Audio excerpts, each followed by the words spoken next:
¿Cómo estás, Martín? ¿Qué tal? ¿Cómo andas vos?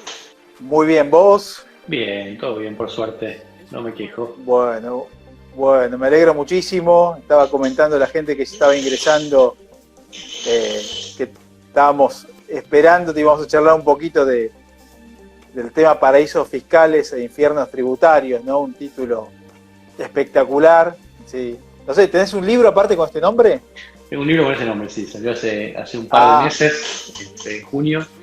Y sí, bueno, básicamente lo que hacemos es tratar de analizar un poco el tema tributario, la competencia fiscal entre países, porque hay países que son infiernos tributarios, porque hay países que son paraísos fiscales, quiénes son los buenos, quiénes son los malos en esta lucha, digamos, que ya lleva varias décadas y que a veces tiene confundido un poco a la gente que anda por ahí opinando sin mucho conocimiento y opinando mal, digamos, en algún punto. sí, tal cual. Yo te escuché por tele hace algunos meses atrás por primera vez y dije, eh, esta persona está diciendo lo que yo pienso exactamente, ¿no? Y nadie decía, ¿no? Cuando se habla, por ejemplo, de combatir al capital y se piensa que combatiendo el capital se genera riqueza, o se habla de fuga de capitales, ¿no? Parece que los capitales fueran los malos, ¿no? Pero simplemente que el que tiene un ahorro trata de protegerlo, ¿no? Y darle seguridad, Sí, darle rentabilidad. y la verdad es que creo que nosotros estamos en una situación, digamos, donde se ha dado vuelta mucho la tortilla, porque vos acordate que cuando los estados surgieron, eh, digamos, surgen como un invento de los individuos para organizarse mejor, si querés, y para dar algún tipo de protección. Los individuos mismos nos dicen, bueno, vamos a ver de nuestro salario, de nuestro ingreso, qué podemos colaborar para que el Estado se mantenga. Y eso fue siempre así por muchos años, hasta que empezó el impuesto a las ganancias primero, después a la riqueza y demás. Estamos hablando de 150 años atrás nada más, no estamos hablando de hace 500 o 600 años. Entonces, los impuestos que vemos hoy o que tomamos hoy como dados, como que no se pueden eliminar de vuelta, el impuesto a las ganancias, el impuesto a los bienes personales, el impuesto al IVA, o sea, el impuesto al valor agregado, son todos impuestos que no existían hace 100 años o 150 años. En Argentina el impuesto a las ganancias no cumplió todavía 100 años, tiene 90 Claro. años, digamos, y nadie se lo opone, es como que lo tomamos como algo dado. Y tenemos que volver a un momento donde creo que los privados tenemos que tomar un poco más de poder sobre el tema impositivo y decidir realmente con cuánto podemos colaborar con el Estado. Y no al revés, que el Estado, sin importarle lo que cuál es mi esfuerzo y cuánto voy a gastar, venga y me imponga un número que por ahí vos podés pagar y yo no, o por ahí vos podés pagar un año al día siguiente. No, entonces me parece que le dimos vida a una entelequia como es el Estado, y hoy algo que no existe, como es el Estado, exige que uno gaste prácticamente la totalidad de su sueldo, en muchos casos a través de ahorro desde ya, en bancar un Estado que además obviamente gasta mal, gasta mucho, gasta desordenado, se endeuda y un montón de cosas. Pero digamos, antes de llegar al tema de si el Estado gasta bien o gasta mal la plata, hay un tema anterior que es cómo se cobran los impuestos. Y creo que ahí tenemos que centrarnos, porque nosotros tenemos que, un poco, mi último libro tiene esta idea, o sea, vos pensás que hoy por hoy el Estado tiene el monopolio de decidir cuánto cobra de impuestos, tiene el monopolio de cobrarlo, tiene el monopolio de decidir cuando hay una controversia entre un pagador de impuestos y el Estado, y encima tiene el monopolio de qué es lo que se enseña en las facultades sobre el tema tributario. Entonces Exacto. el individuo se encuentra totalmente indefenso y en muchos casos sin conocimiento de qué está pasando en el mundo, de cuándo surgieron los impuestos, por qué surgieron, qué se intentó hacer con esto, por qué fracasaron, qué hay que cambiar, qué hacen otros países, porque digamos, la verdad que otros países no tienen el sistema tributario que tenemos en Latinoamérica y en Argentina en particular, trabajan de otra manera. Entonces, es muy posible tener un sistema diferente y creo que es hora de que nos empecemos a dar cuenta de que esto es lo que hay que hacer.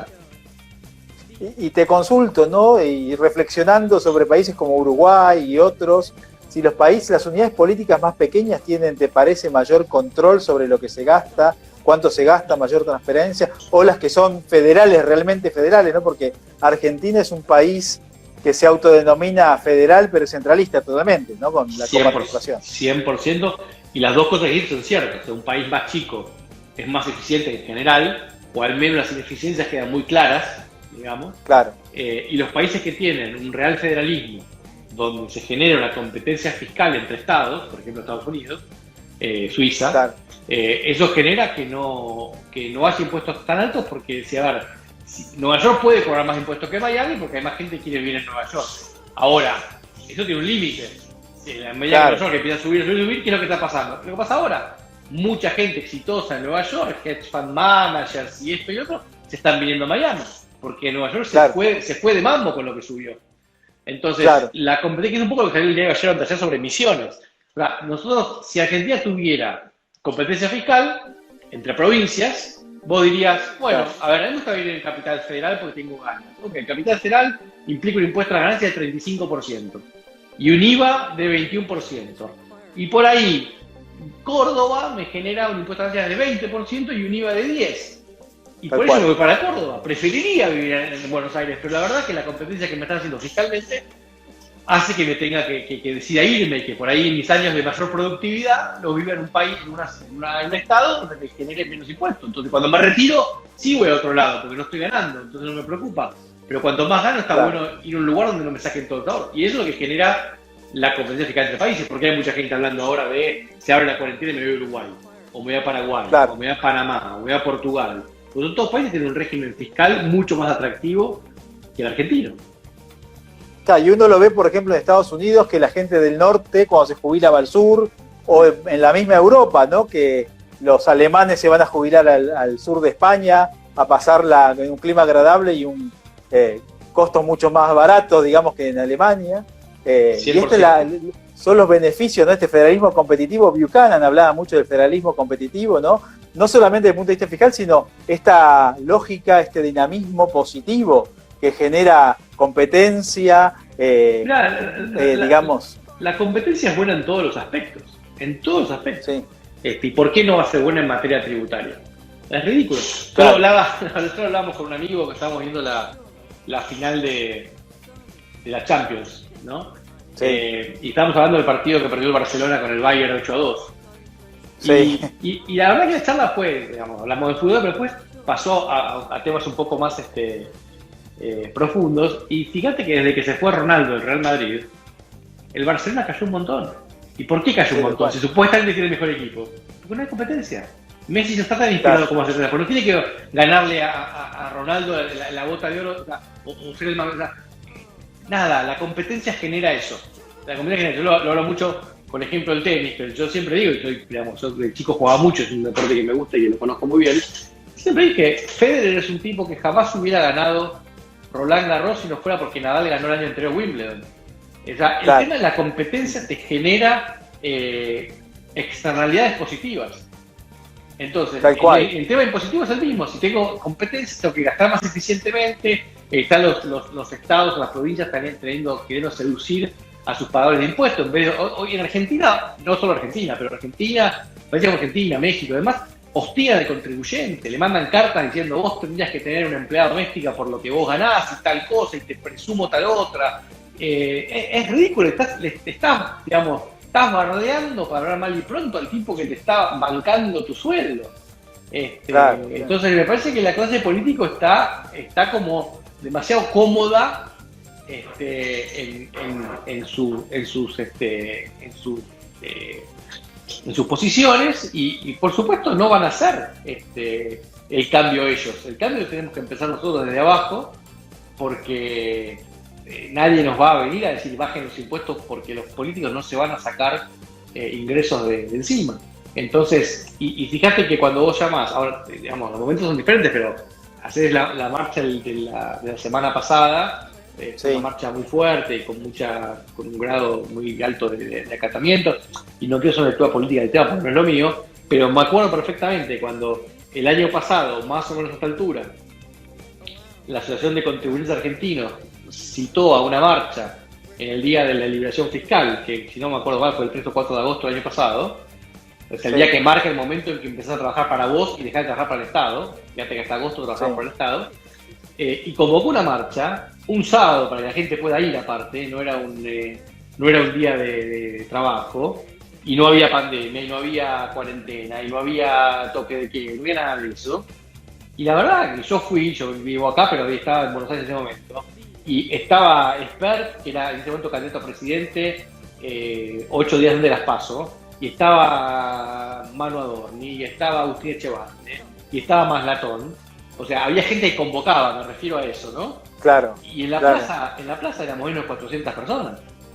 Entonces, y yo creo que debíamos ser probablemente menos de 300 también. Entonces, cuando vos ves eso, decís, bueno, entonces la gente no se moviliza por este tema, y entonces los políticos se ríen de nosotros en algún punto.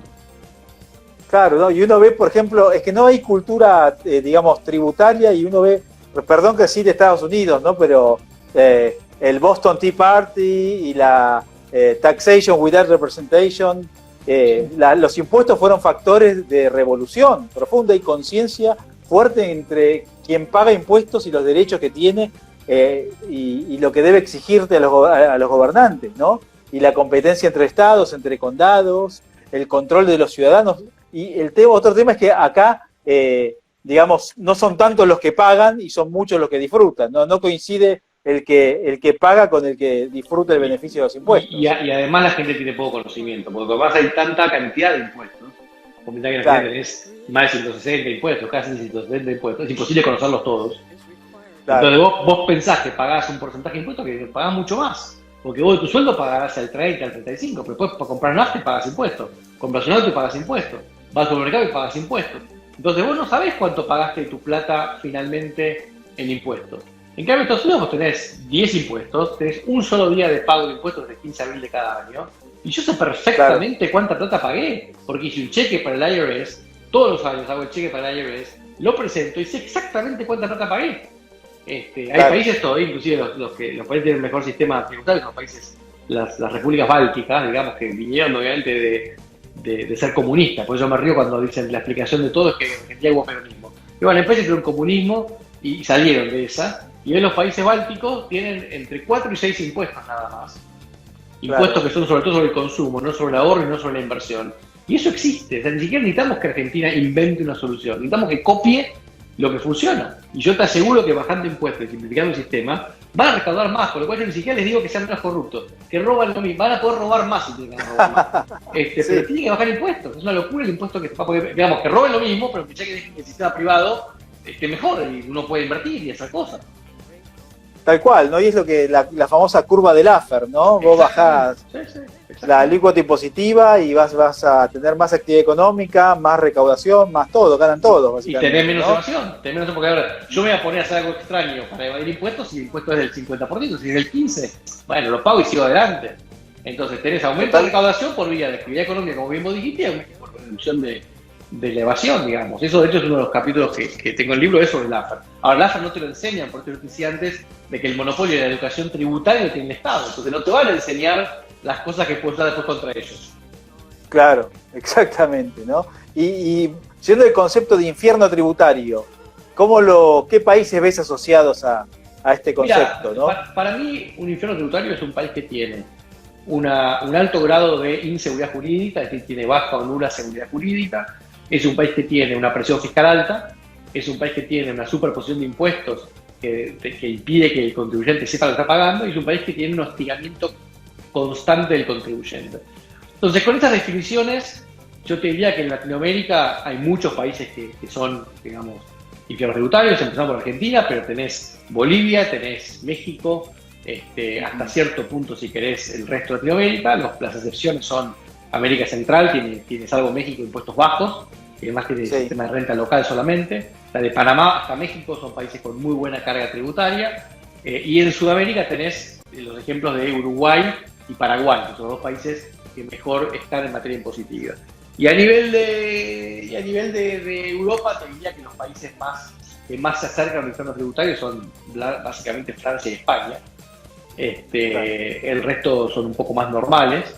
Y por supuesto, el contrario es el paraíso fiscal. Y el paraíso fiscal es un país que tiene que cree en la competencia fiscal, que fomenta la competencia fiscal. Es un país que tiene alto grado de seguridad jurídica y tiene muy buen respeto por el derecho a privacidad y por el derecho a propiedad de las personas. Entonces, desde islitas muy chiquitas, como puede ser las Islas Vírgenes Británicas o Caimán y demás, hasta países como Estados Unidos o Suiza, que son claramente paraísos fiscales, y yo no lo digo como crítica, sino como elogio, digamos, en definitiva. Claro. Sí. ¿Y de qué manera, digamos, estos paraísos fiscales protegen a las inversiones y los ahorros de de quienes confían en ellos. Es que para empezar es como dije el primer punto, o sea, lo que determina un paraíso fiscal, más que el tema impositivo, es el tema de seguridad jurídica. O sea, son países que nunca defaultearon, o hace siglos que no defaultean, son países que no se quedan con los ahorros de la gente, como Argentina hizo 5 veces, son países que no cambian la regla de juego, son países que tienen moneda fuerte. Entonces son países donde si vos te comprometes a pagar algo, lo pagás, digamos, en definitiva. Claro. Acá la ley en Latinoamérica está muy del lado del deudor. Del deudor, del lado de la empresa concursada. En los países anglosajones está siempre la ley del lado del acreedor. Te comprometiste a algo, tenés que pagar. Lamento, digamos. Claro. Y después, como te decía, no tienen por qué tener impuestos bajos. Estados Unidos, para los que estamos acá, no tienen impuestos bajos, tampoco son altos, pero no son bajos. Lo que pasa es que creen la competencia fiscal, con lo cual genera que yo puedo ir moviéndome para buscar una mejor tasa o una mejor alícuota, digamos. Entonces no estoy preso en un sistema donde no me puedo mover. Totalmente, totalmente. Y en el caso de Uruguay, ¿cómo lo ves? Estuvo hace poquito la calle Pou con fuerte repercusión, tratando de atraer inversión argentina, sí. Pero no solo argentina, ¿no? No solo Argentina. O sea, la calle Pou tiene un plan que es, digamos, volver un poco al Uruguay que ofrecía seguridad jurídica, al Uruguay que era previsible y demás, y lo que está bien lo que está haciendo. Y después lo que él dice en realidad es, a ver, Uruguay tiene 3,5 millones de habitantes, digamos, de los cuales básicamente tiene 1 millón de consumidores. Entonces, el mercado de Uruguay es 1 millón de personas, esencialmente. Entonces, lo que él dice es, si yo atraigo 100.000 personas más, aunque no paguen impuestos a 100.000 personas, van a consumir y van a hacer que todas las ventas de todos los que están acá van a aumentar por lo menos un 10%. Con lo cual le va a mejorar la calidad de vida a toda la gente. Entonces, la apuesta de él pasa por ese lado, digamos. Creo que lo que tiene que hacer para completarla es simplificar los trámites, que siguen siendo complejos, y además yo creo que deberían bajar un poco los impuestos de la gente local, porque el uruguayo medio paga un impuesto alto, y yo creo que por más que el plan tiene una buena idea en cuanto a ampliar el mercado, creo que el uruguayo en un punto le empieza a molestar pagar, no sé, 20% de impuesto a las ganancias y que venga un argentino o un brasilero o un paraguayo y paga 0, digamos, como que creo que debería tener algún tipo de ventaja el uruguayo, pero es algo que tienen que trabajar. Pero fuera de eso el plan es muy bueno, digamos. Y para cambiar la Argentina, ¿cuál sería tu propuesta, si fuera posible?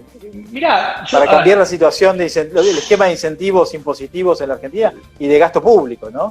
Yo creo, yo creo respecto de ese tema puntual de esta suerte de dicotomía entre gasto público y impuestos y a dónde linkamos el diente primero, y yo en eso me encuentro un poco en la minoría, porque la mayor parte de la gente dice, bueno, para bajar impuestos tengo que bajar el gasto público primero. Y yo lo que digo esencialmente es esto, a ver, si yo voy al médico y tengo 10, 15, 20 kilos de más, el médico me va a decir, mira Martín, a ver, vamos a hacer un poco de dieta, vas a hacer un poco de ejercicio, en 3, 4 meses vas a empezar a bajar 2, 3 kilos por mes, en un plazo de 1 año vas a estar bien. Ahora, si vos caes con 100 kilos de más, el médico te va a decir, mira, vamos a hacer un bypass gástrico primero y después vemos cómo seguimos. Yo creo que Argentina es un obeso mórbido en materia de gasto público.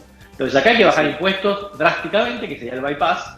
Después vemos cuánto se recaudó y vemos cómo se financia y vemos qué hacemos. Pero no podemos bajar el impuesto de a poquitito o bajar el gasto un 5% porque no va a cambiar nada. Para mí hay que hacer un tema de shock, bajar impuestos drásticamente y después que se acomoden los melones en el canasto vemos, digamos, en definitiva. Que por otro lado, mi percepción es que va a haber un primer año complicado, pero después de eso, el bajar impuestos drásticamente va a subir la recaudación, porque lo que hablamos antes, por Laffer, por el aumento de la actividad económica, por la reducción de la evasión y demás.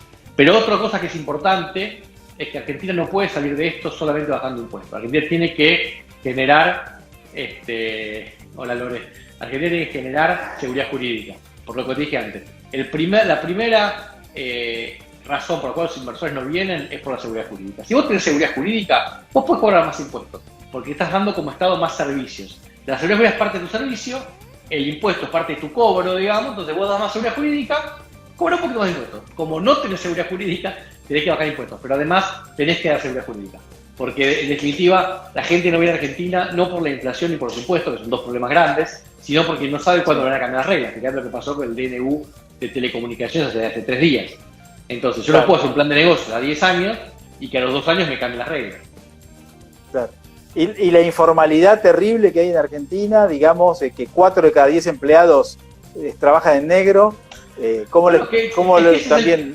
Ese es el tema. Yo lo que digo siempre es la evasión fiscal no se da en Vivial. La evasión fiscal se da en Argentina porque tenés corrupción, bolsos, inconventos y demás, y tenés la gente que va en la carga laboral. Pero también la carga laboral es altísima. Entonces acá hay que hacer un sinceramiento de ese lado. Si mirá, vamos a bajar todo a la mitad. Y ¿sabes qué? Ahí sí el que va de preso, punto. Como pasa en Uruguay, como pasa en Estados Unidos. Acá la gente, como está la historia famosa del Capone que terminó preso por evasión fiscal. Pero no es un caso aislado. La gente tiene más miedo de IRS que el FBI, digamos. Entonces, eso tenés que ver en Argentina. ¿Sabes qué? Listo, a partir de ahora en vez de 35 van a pagar 15 de ganancias. Ahora, no pagaste el 15 de ganancias, preso. Punto, digamos. Ahora, si el mensaje es Cristóbal López sale, Lázaro Báez sale, y además entra en una moratoria casi hecha para ellos, y bueno, entonces es muy difícil, creo que es mucho más grave la moratoria que acaban de aprobar que el aumento de los bienes personales. Porque el aumento de bienes personales es un aumento de impuestos, la moratoria es falta de seguridad jurídica.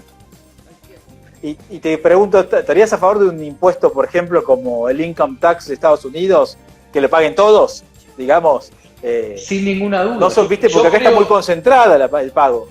Yo creo que el sistema de Paraguay justamente y el de Australia, que son uno de los pocos países, y la República Báltica que mencioné antes, que tienen flat tax, es lo mejor. Claro. Es decir, todos pagamos, no sé, 20%, o 15%, o 10%, o 17%, o 35%, no importa. Todos pagamos lo mismo.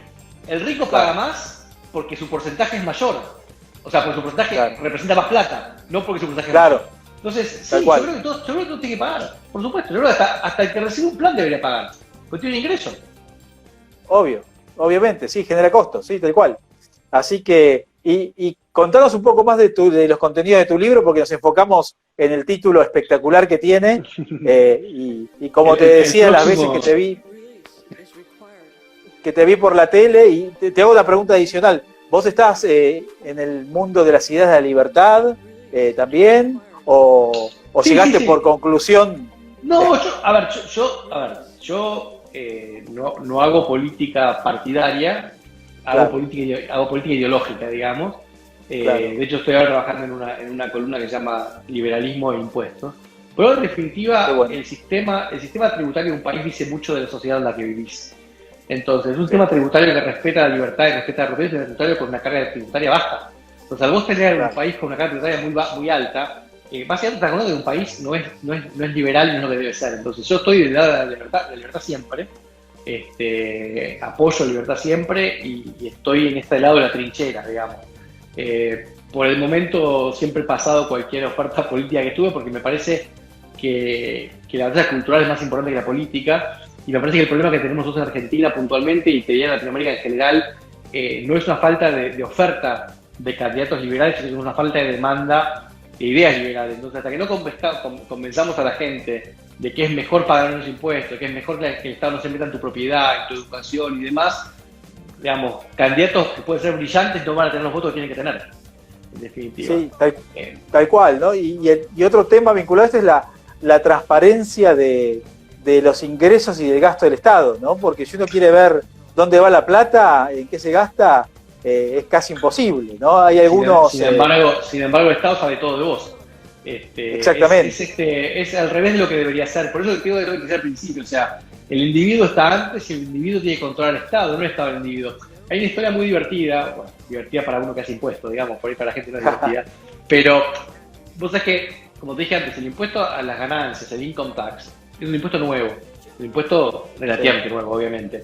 El primer año en que existió el impuesto a las ganancias, a nivel mundial fue en 1842. Estamos hablando de menos de 150 años atrás.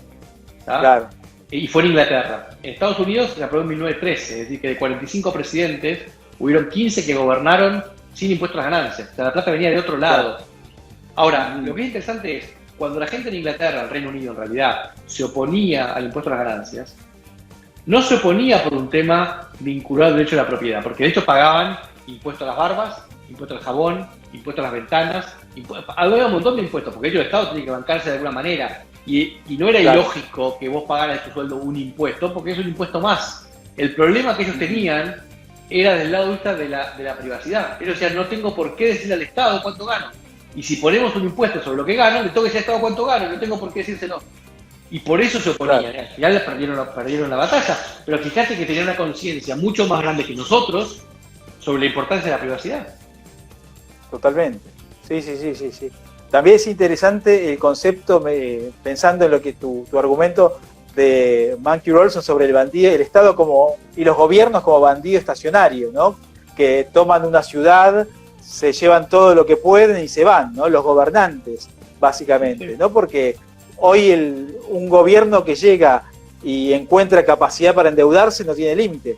No hay un límite constitucional a nivel de endeudamiento. No hay, ni, por supuesto que no tiene límite de sentido común, pero tampoco tiene constitucional. Claro. Correcto, vos fíjate que si vos ayudás una empresa, lo primero que haces, vos tenés un inversor de afuera, lo primero que haces es un acuerdo de accionistas, y el acuerdo de accionistas lo que dice es, mirá, si te vas a endeudar vas al máximo 3 veces tu patrimonio, y con estos votos, y de acá viene gente, te endeuda 100 años por millones de millones de dólares y no importa nada. Claro. Y lo que la gente populista hoy no entiende es que cuando uno está en la hora de libertad, no está a favor de Macri o a favor de Cambiemos. Claro. Justamente hay un montón de críticas. O sea, el que es realmente liberal está en contra del endeudamiento para empezar. Y si te vas a endeudar, no te endeudes para gastar, endeudate para financiar una reforma tributaria, una reforma del Estado. O sea, tenés que endeudarte para tener una mejora, no para gastar más plata. Totalmente. O sea que, digamos, el problema es que Argentina es todo tan dividido, está todo blanco-negro, que es muy difícil entrar en razones con la gente, digamos. Así que, bueno, Martín, para cumplir con los tiempos, te vamos a agradecer muchísimo por tus palabras, tu generosidad de compartir por favor, este ratito con nosotros. Ya haremos algún evento físico cuando se pueda, cuando esta situación termine y poder compartir tu palabra en persona. Agradecemos a todos los presentes, invitamos a todos los presentes a seguirlo también a Martín Litwack en el Instagram, que tiene que ver con su nombre básicamente. También este video va a estar en unos segundos, apenas terminemos, disponible para que los que quieran compartirlo, que preguntaban recién, y en unas horas va a estar en el canal de YouTube de Fundación Atlas. Así que bueno, te invitamos, Martín, a decir unas palabras finales de despedida. No, te agradezco muchísimo por la invitación, realmente un placer charlar contigo, estoy disponible las veces que quieras, tanto a distancia ahora como físicamente después. Creo que la batalla cultural es de todos los días, creo que cada uno tiene que dar de donde mejor sabe.